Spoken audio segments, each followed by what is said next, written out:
Assalamualaikum warahmatullahi wabarakatuh. Halo teman-teman semuanya. Perkenalkan, kami dari kelompok komunikasi dan advokasi kebijakan akan membahas sebuah policy brief yang berjudul Penghapusan Tenaga Honorer di Indonesia dengan dosen pengampu Ibu Dr. Lince Magriasti, SIP, MSI. Sebelum itu, perkenalkan nama saya Alfarehan Oktori Ramadana dengan NIM 23042258. Perkenalkan, saya Julia Novitasari dengan NIM 23042048. Saya Nadia Putri Pratama dengan NIM 23042067. Saya Muhammad Zamzami dengan NIM 23042309. Berikut videonya, selamat menyaksikan.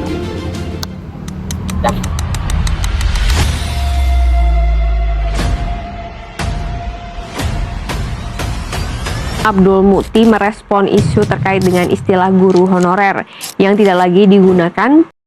Jadi, kebijakan ini merupakan bagian dari reformasi besar dalam sistem aparatur sipil negara yang diatur dalam Undang-Undang Nomor 20 Tahun 2023 tentang aparatur sipil negara. Saat ini, pemerintah itu menargetkan bahwa seluruh tenaga honorer itu harus ditata dan diselesaikan paling lambat pada Desember 2024. Padahal jumlah tenaga honorer di Indonesia itu diperkirakan mencapai 2,3 juta orang. Sementara formasi P3K itu yang tersedia itu belum sepenuhnya mampu mengakomodasi semuanya. Nah, tenaga honorer sendiri itu bukanlah hal baru. Mereka sudah ada sejak puluhan tahun yang lalu sebagai solusi atas keterbatasan jumlah PNS, terutama dalam memenuhi kebutuhan pelayanan publik. Kemudian mereka itu bekerja di berbagai sektor penting seperti pendidikan dengan sekitar 1 juta guru honorer. Kemudian kesehatan seperti perawat dan bidan, pemerintah daerah termasuk administrasi dan layanan publik. Nah, kalau kita pikir ya, artinya itu bahwa tenaga honorer itu selama ini menjadi tulang punggung banyak layanan masyarakat. Namun sistem memiliki banyak kelemahan nih. Oleh karena itu, pemerintah mencoba melakukan namanya reformasi penghapusan status honorer dan menggantinya dengan sistem yang lebih jelas, yaitu PNS dan P3K. Nah, pertanyaannya nih, apakah kebijakan ini sudah tepat dan apa dampaknya bagi masyarakat? Itulah yang akan kita bahas selanjutnya. Selanjutnya, saya akan menjelaskan beberapa permasalahan utama dalam kebijakan penghapusan tenaga honorer. Permasalahan pertama adalah ketidakjelasan status dan perlindungan hukum. Tenaga honorer berada di posisi yang tidak pasti. Mereka bukan PNS, tetapi juga tidak sepenuhnya mendapat perlindungan sebagai pekerja formal. Banyak dari mereka tidak memiliki jaminan kerja jangka panjang, gaji di bawah standar UMR, dan tidak mendapatkan tunjangan maupun pensiun. Hal ini membuat mereka sangat rentan secara ekonomi. Permasalahan kedua adalah tekanan fiskal pada pemerintah daerah. Pemerintah daerah harus mengalokasikan anggaran untuk membayar tenaga honorer dalam jumlah besar, tetapi tetap tidak mampu memberikan kesejahteraan yang layak.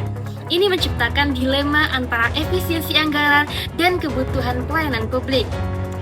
Permasalahan terakhir adalah yaitu pada kesenjangan dalam implementasi P3K.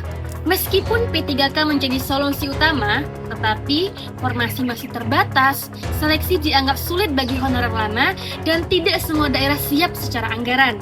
Jadi, jelas bagaimana kebijakan ini tidak hanya sederhana, tetapi penuh dengan tantangan kompleks. Selanjutnya, saya akan membahas dampak dari kebijakan ini, baik dari sisi sosial maupun pelayanan publik. Nah, dari sisi sosial ekonomi, dampaknya bisa sangat besar. Jika tenaga kerja honorer tidak terserap dalam skema PPPK, diperkirakan ratusan ribu orang bisa kehilangan pekerjaan. Hal ini bisa menyebabkan peningkatan pengangguran terdidik, penurunan daya beli masyarakat, dan bertambahnya kemiskinan di daerah tertentu. Selain itu, kondisi ini juga berpotensi menimbulkan ketegangan sosial seperti demonstrasi atau protes, terutama dari tenaga kerja honorer yang merasa tidak mendapatkan keadilan. Nah, dari sisi pelayanan publik, dampaknya juga sangat serius. Di sektor pendidikan, guru honorer berperan penting dalam proses belajar mengajar, terutama di daerah terpencil. Jika mereka tidak tergantikan, kualitas pendidikan bisa menurun. Begitu juga di sektor kesehatan. Tenaga honorer seperti bidan dan perawat sangat dibutuhkan di puskesmas dan klinik daerah.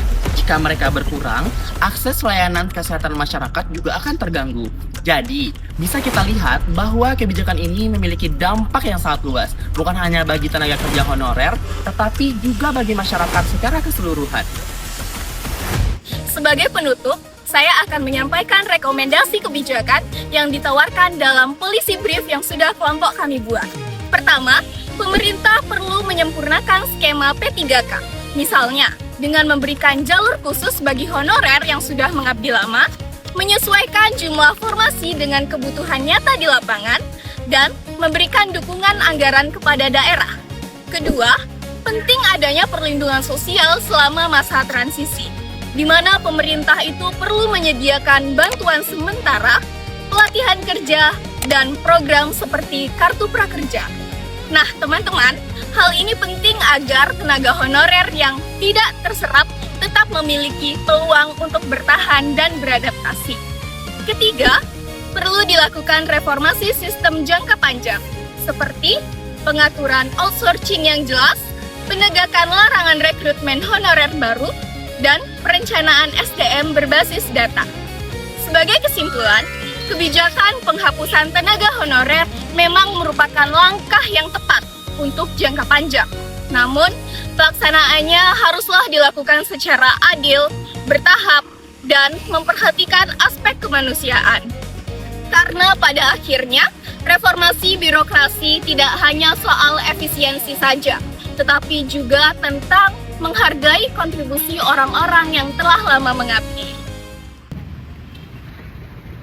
Sekian penjelasan video yang membahas Policy Brief dengan berjudul Penghapusan Tenaga Honorer di Indonesia. Terima kasih. Assalamualaikum warahmatullahi wabarakatuh.